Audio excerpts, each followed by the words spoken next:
And good afternoon, everyone. I'm Kira Phillips. Our top story this hour, breaking news out of Israel. The IDF confirming that they indeed killed 3 Israeli hostages by mistake, saying that it happened during combat in Gaza. Suspicion arose over the identities of the deceased, and when the bodies were returned to Israel, the IDF was able to confirm that they were indeed 3 of the Israeli hostages.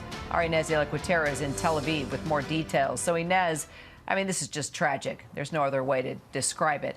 Do we know who the hostages are? Hey, Kira, yeah, I mean, tragic news. So we just found out from the IDF spokesman, Daniel Hagari, that Israeli troops did mistakenly kill 3 hostages. They put out a statement. They say during searches and checks in the area in which the incident occurred, a suspicion arose over the identities of the deceased. Their bodies were transferred to Israeli territory for examination, after which it was confirmed that they were 3 Israeli hostages. They were taken to the Hatzvi Center at the Shura camp for further examination, and that's when they were identified. So we do know the names of 2 of them. So we have Yotam Haim, who was kidnapped from Kibbutz Kfar Aza, and Samir Talalka, who was kidnapped from Kibbutz Nir Am. The 3rd hostage, though, we still don't know who that is. His family has asked for his name not to be broadcast. But you can bet that this is going to renew questions as to you know the IDF's strategy here to go after these hostages by force. The IDF, the Israelis, have said that there is no other way to rescue the hostages at this point because diplomacy has really hit an impasse. But we are learning every day of additional hostages who've been killed. I think in the last, 3-4 days, it was, daily news of additional hostages who had been killed. So lots of questions as to whether that new approach is working. But for now, the Israelis say there's no negotiating with Hamas and that this is the only way. So this comes as the U.S. is already urging the IDF to scale back in Gaza there. Will this mistake, along with the pressure from the White House, impact Israel's military operations in any way now, you think?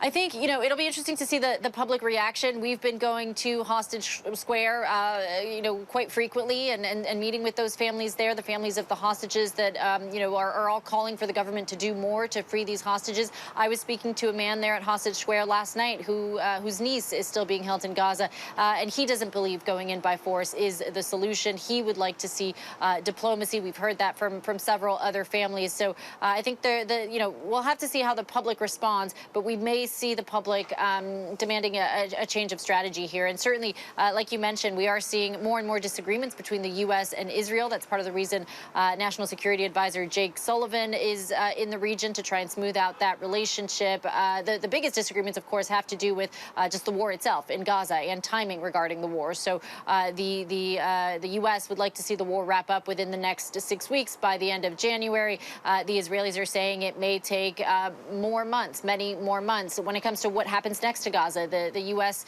Would like to see a revitalized PA be involved in whatever comes next, and the Israelis have kind of rejected that plan. And they say they've suggested that they would maintain a presence in Gaza, whereas the U.S. has said they do not want to see Israel occupying Gaza. So quite a few differences there, and that's again part of the reason you're seeing Jake Sullivan here to try and meet with Israeli officials and smooth out that relationship.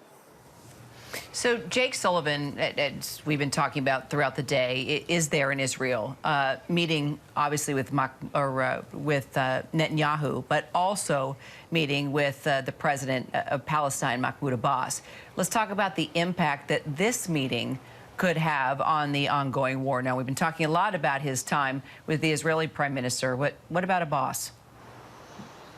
Yeah, I mean, I think it's really interesting that he did make time to head over to the West Bank, to Ramallah, to meet with Mahmoud Abbas, the Palestinian Authority president. We've seen other U.S. officials making the time to go and meet with him. The Secretary of State, Antony Blinken, was here a few weeks ago doing just that. And again, I think this is in line with what the U.S. has said, that they want to see a revitalized Palestinian Authority involved here. We know the U.S. supports a 2-state solution. Ultimately, they do want the Palestinians to have their own state, and they think that the PA, the Palestinian Authority, is part of that. Unclear how long they'll pursue that for and if it will actually work. I'll tell you, a lot of Palestinians we've spoken to just on the ground anecdotally are not necessarily in favor of the PA.